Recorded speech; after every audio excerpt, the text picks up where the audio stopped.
morning, homesteaders, gardeners, and cooks. My name is Jennifer. Welcome to Miles Away Farm. Thanks for joining me in my kitchen.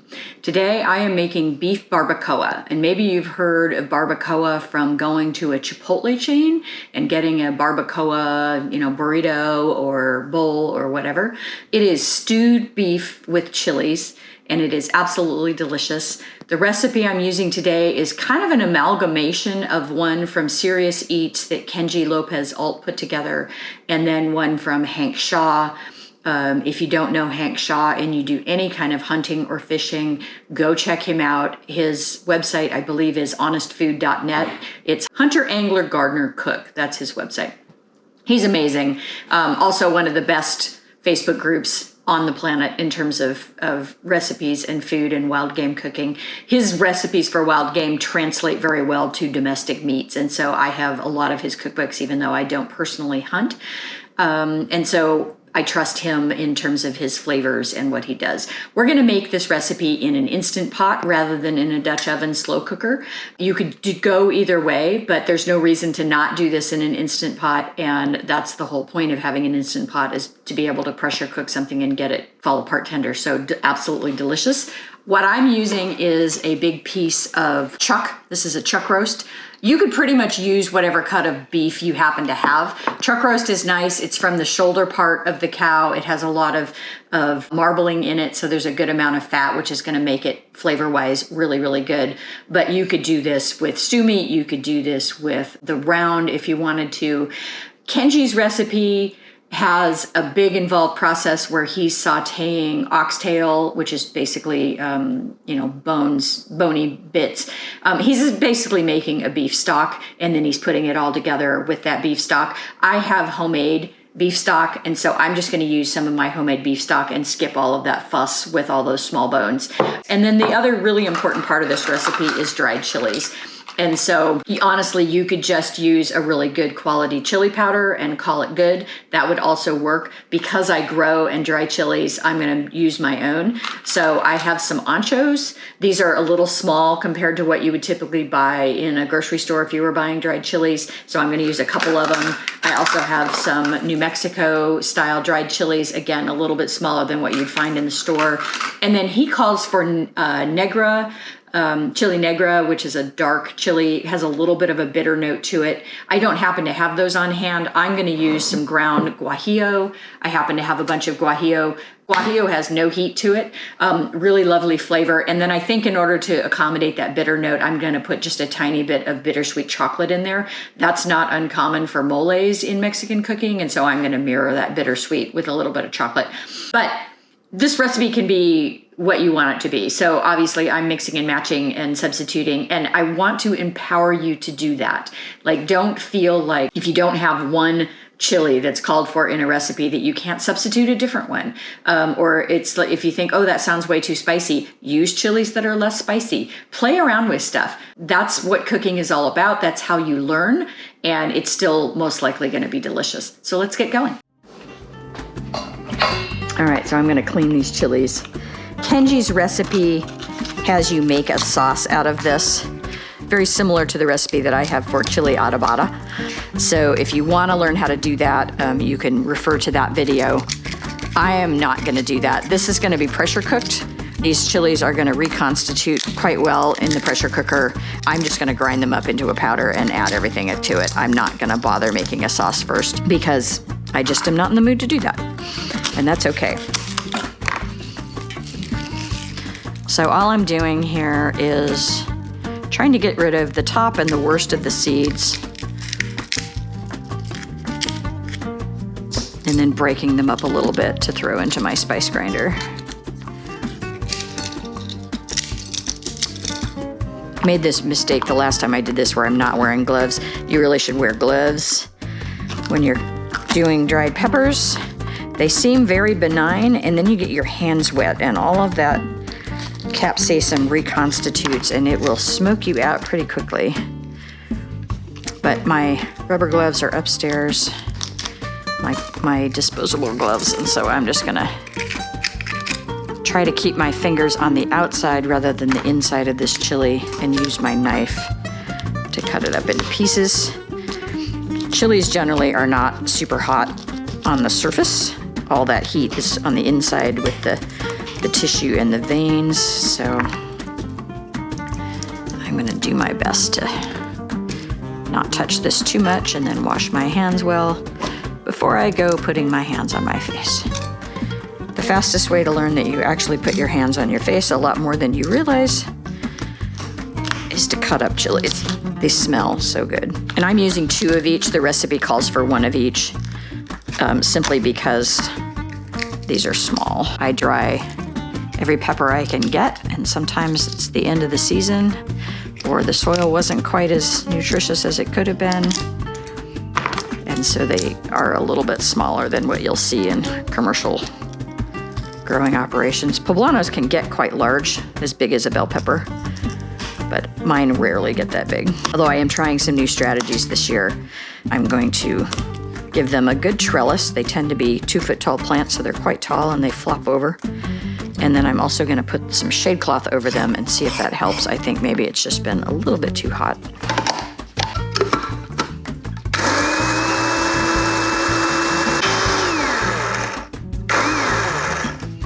And if there's a few tiny pieces in there, I'm not worried about that. Best thing to do here, let this sit for a minute after you've done that, because all of those peppers are gonna be really volatilized and in the air, and as soon as you open that, it's gonna waft up. So I'm gonna cut up my onion while this sits for a minute. And this is 1 small onion finely sliced. So I'm not dicing this, I'm just gonna slice it. I'm guessing the shreds of the onion are gonna mimic the shreds of the beef. And so it's all gonna be together, which is lovely.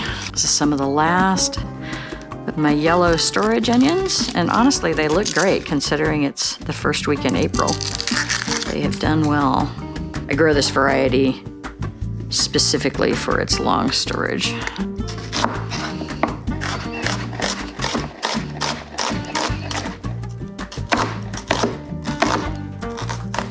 My knife could use a bit of a sharpening here.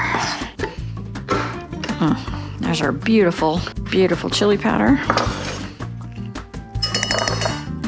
To this, to make up for that missing negro pepper, I'm gonna add a couple tablespoons of this guajillo. And I would estimate this at 1/4 to 1/3 of a cup total of chilies, just based on that volume. And so if you were using just chili powder, just use that much. And if you're buying chili powder, instead of getting like the McCormick brand in the glass jar on the shelf that's gonna cost you a lot of money, go to the Hispanic section and just look for those little plastic cellophane bags, usually on a wall rack, and buy a couple of ground chili powders from there. You're gonna save a ton of money doing it that way, because this is quite a bit of chili. Or just buy the fresh chilies from the grocery store, the dried fresh chilies, and grind your own. We also need to add to this 2 teaspoons of ground cumin. I love cumin. This is my favorite spice. And then he calls for 1/2 teaspoon of ground clove. I'm just gonna add 1/4 teaspoon. I find clove can be really overpowering and it's a little bit too strong at 1/2 teaspoon for me. So I'm just gonna do 1/4. All right, Kenji calls for chipotle and adobo sauce, 4 of those. I don't happen to have any on hand. I usually have a small can. You buy those in small cans in the Hispanic section. And then anything I don't use, I throw in the freezer, but I happen to be out right now. And I also can make my own. I've made my own before. And I know that mostly it's chipotle, ground chipotle peppers reconstituted with tomato. And so I'm just gonna wing it here because I don't have any on hand, but I do have ground chipotle chili. So what I'm gonna do is a couple teaspoons of this, and this is gonna add quite a bit of heat. And it's smoky, it's wonderful. I think this is my own, I've reused this jar. I think this is my own chili based on that texture there. And then I'll just add a little bit of tomato to the mix to make up for the missing tomato. So again, kind of winging it, it's okay. I have enough of a sense of Mexican flavors. I've been doing this for quite a while. I knew there should be some oregano in this. Need to add 2 teaspoons of oregano. And this is Mexican oregano. It is not the same, it's not even the same family, plant family, as regular oregano. You can use regular oregano or you can use Mexican oregano. You can find this in the same place you find the little baggies of dried peppers. And it's actually in the verbena family. It smells wonderful. All right, so we've got our Instant Pot here. I'm gonna put it on saute. Let that start heating up. I just washed it, so it's wet. I'm gonna let it dry just a second. And then we are gonna saute our onions. And then for garlic in this, I'm gonna use some roasted garlic that I have frozen because my fresh garlic is pretty much done for the year. It's very, very dried out. But what I usually do, I have a video on this, but it is truly terrible, so I'm not gonna link to it because I really need to reshoot it. It was one of the very first videos I ever did, and I had no idea what I was doing. And my camera was set very badly, and so you can't really see what I'm doing, which is maddening when you watch it. But this is roasted garlic, so I just take, at the end of the season when the garlic is starting to sprout, I take all those garlic cloves, cut them in half, clean out the little sprouts, peel them, put a big pile of them, put some olive oil over the top, wrap them in tin foil and roast them, and then throw them in a food processor, grind them up, and divvy them out into little frozen balls. I call them roasted garlic bombs, and they are absolutely perfect for this kind of recipe. And that's what I use during the 3 or 4 months out of the year when I don't have fresh garlic. All right, I'm gonna put a little grapeseed oil in there. You can use whatever oil you like. I like grapeseed oil because it has a high smoke point, and that just means that the oil itself is not easily going to burn. We're gonna add in our onions. Because that garlic is already roasted, I'm not gonna add it now. I'm gonna add it towards the end. Give that a quick stir. And we wanna actually brown these onions, so we're looking for a little bit of color here, because that's gonna give us a nice roasty, toasty flavor. Doesn't call for it, but I'm gonna add a good pinch of salt to that. So we're just gonna keep an eye on this and stir it about once every minute or so for the next 6 or 7 minutes until we start getting some color. All right, I do wanna add, I'm gonna do a half a teaspoon of ground cocoa.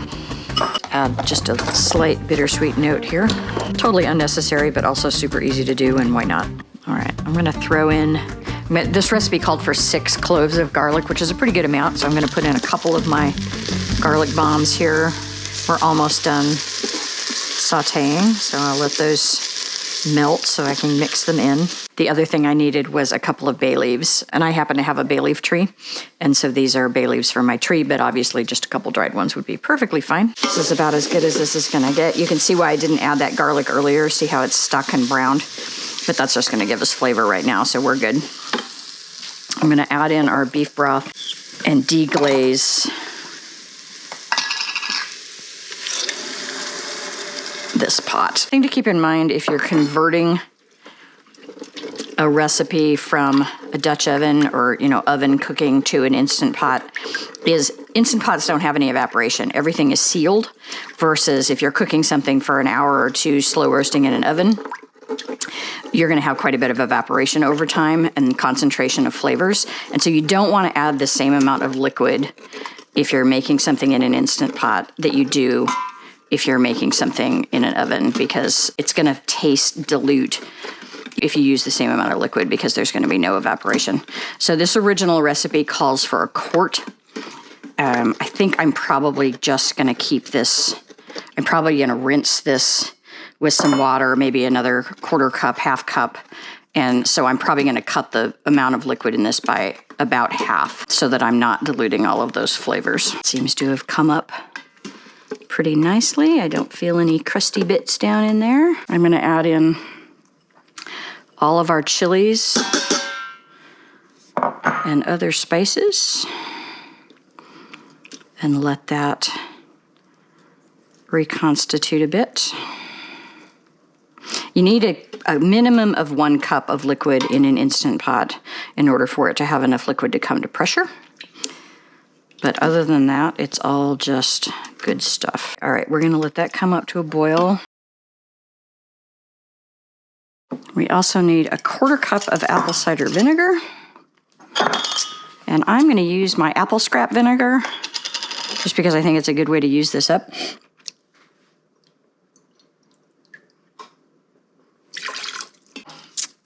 couple of bay leaves.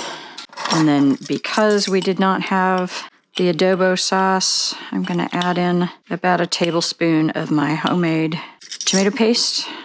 I have a blog post on this that you can look for. It's called conserva, and this is a Hank Shaw recipe, this conserva. It's like tomato paste that's even more concentrated. It is fantastic. And then lastly, and I know this seems like a weird ingredient, trust me on this, you don't have to put it in, but 2 teaspoons of fish sauce. This is not going to make anything taste fishy. This is basically an umami bomb. And so you're just adding a ton of flavor. You're not going to taste the fish at all. It's a lot of salt, lots and lots of glutamates. And it's a great trick for any kind of beef recipe, beef stew, chili. It really, really adds a ton of flavor. I'm going to let that reach a boil before I put our beef in there. And this is our chuck roast. This has been salted. I salted it and put it in the fridge a couple of days ago. And so it's been thawing. We're just gonna nestle that down in there. Beautiful. And then I'm just gonna wipe the rim of my pot, make sure that I don't have any grease on there. We don't want that to not seal. We're gonna cancel and then pressure cook. And then I just looked up Instant Pot barbacoa recipes. The general consensus seems to be an hour. And so we'll cook that for an hour, make sure our vent is closed, and it will be a delicious dinner with very little prep. All right, you guys, got on with other things in my day, so this has been sitting for a couple of hours. We have no pressure in here, the button is down. This has a keep warm function, and so it's perfectly safe to hold food, although you don't want to do it forever. And there is our beautiful barbacoa. And so what I'm gonna do is let this cool, and then I'll shred the meat, pull the bones out, maybe cook that sauce down a little bit if it needs it, and we'll be ready for dinner. But this is finished cooking at this point. It is 5 hours later. We just did a drive to Pullman to pick up chicken feed, both for my egg-laying chickens, but also for some meat birds that we're gonna get in a little while. They sell the meat bird feed in 1,000-pound totes, and I didn't need 1,000 pounds, but we have another farmer friend who is also raising meat birds, and he could use some of that, and so we split it with him. Anyway, it's been an adventure day, but I am absolutely starving, and I'm so glad to have this food ready to go. So I'm just gonna pick off any of the big fatty chunks here, the gristly bits, shred this meat up. We're gonna warm it up in a skillet, mix it with some tortillas, and have barbacoa burritos for dinner. This would be easier to shred if this meat was still hot, or at least warm, but it is not. That's a pretty good shred there.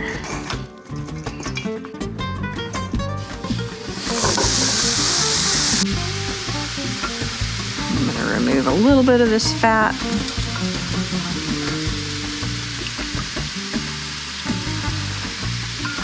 And this is from, we bought a whole cow and split it with 4 people last September. And this is some of the meat from that cow. And it's not completely grass finished. It was grass raised, and then it was also fed leftover vegetable scraps from a local frozen vegetable plant that we have not too far away called Smith Foods. And so it was finished on a lot of those vegetable scraps, and so not finished on grain. It's beautiful meat, it's very flavorful, and it's got a nice, marbling to it. Not quite as lean as it would be if it was completely grass finished. We're gonna let that heat through, break up in some of these pieces a little bit more, and then we are ready for dinner. This is heated through, and I mashed it about a bit. It's gonna be a little bit on the gooey side. I'm gonna have a little bit of this pickled cabbage. and some tortilla, which is a dried Mexican cheese, very good.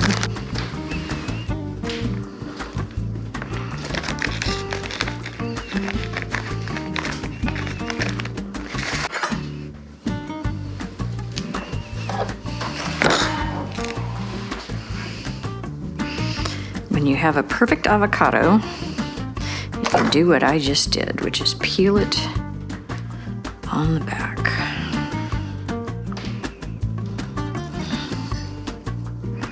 Michael, do you want pickled cabbage?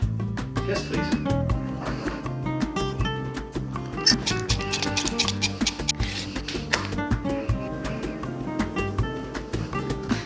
So there you go, guys. Beef barbacoa, almost entirely hands-off, made in the Instant Pot, and a delicious meal that will keep us going tonight, and then we'll have for leftovers for multiple days.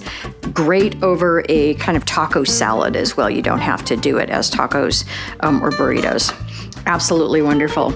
Give it a try. Thanks for watching, Tribe. If you like this kind of content, give me a thumbs up, subscribe, leave me a comment, and I have new content coming out every week.